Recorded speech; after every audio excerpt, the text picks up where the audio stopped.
Hi, my name is Roxanne. I've been showing dogs since I was I first went in the ring when I was 18 months. Sort of took it up more seriously from the age of 6, when is the younger age that you can start showing and handling.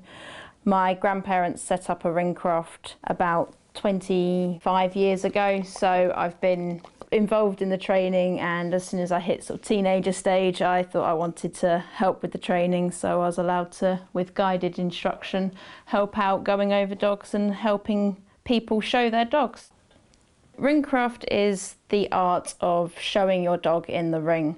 The Ringcraft classes or teaching is where you'd learn to show your dog, and all the aspects about being at a show as well, from entering your first show, what to do when you get to the show, entering the ring, and then what to expect when you're in the ring with the judge, and how you'd show your dog off to its best advantage, and with any luck going through on to the next rounds as well if you've been lucky enough to win your class.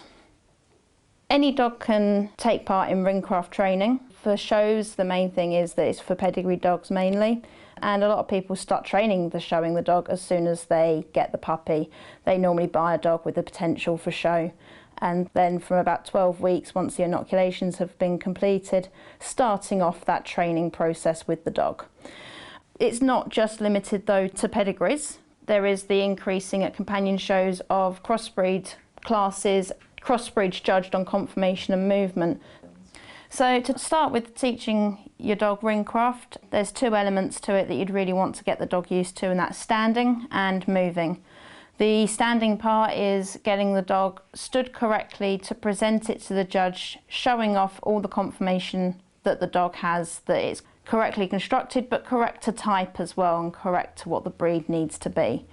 With the standing, the dog needs to be steady and needs to be used to the judge going over them as well. So things like looking at the teeth, feeling the body. With male dogs, that's also getting them used to having their testicles touched.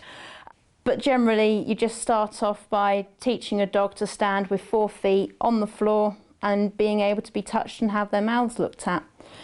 The movement part, you need your dog to run ideally on a loose lead and be happy to run next to you in the correct gait, which would be trotting. They need to stay next to you the whole time, preferably just a little distance away from your side, unlike the typical obedience pose. And this would be done at the speed for the dog, so if you've got a small dog, you just need to walk. If you've got a larger dog, you might need to run quite fast. Once your dog's got the basics of the training, we can then start to work on getting the feet in position. So you want the front feet to be coming straight down from the dog, past the shoulders, straight down onto the floor. The rear legs, you want the rear pastern to be vertical to the floor in most breeds. If a dog's made correctly, this will put them into the correct pose.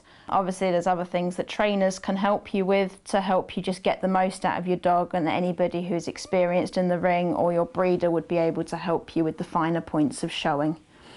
Once you've got the more advanced of the stand, you've then got the movement, and that's where you might just want to learn how your dog moves best, using different types of leads to try and get their attention on you, and also knowing what gait is best for your dog at what time and how to turn. If you look at the show dogs, especially if you've watched something like Crufts on TV or you've attended a show, you'll know that all the dogs do behave quite well. The training is important. You can then get your dog to stand and have them steady in the ring as well, so they're not going to be fazed about a stranger coming up to them and touching them. They're not going to be fazed about other dogs walking past them, running towards them, and just generally won't be too excited about seeing 100 other dogs at a show that might be a bit overwhelming for them. You'd want a relaxed dog that's used to those sort of atmospheres. So if you want to start showing, you can either start with your puppy, which would mean training them as soon as you got them home, or at classes from after they've had the inoculations. And you can't enter a show until the pup's 6 months, so you've got a good few months there to get yourself and the pup prepared for your first show. It depends on the dog and handler how long it takes before you'd be ready for a show, and it depends on how you feel. So if you feel confident and that the dog and yourself are ready for a show, enter the one that you want to go to. If you feel that it will take a bit longer, then just hold back and continue training until you're happy to attend a show.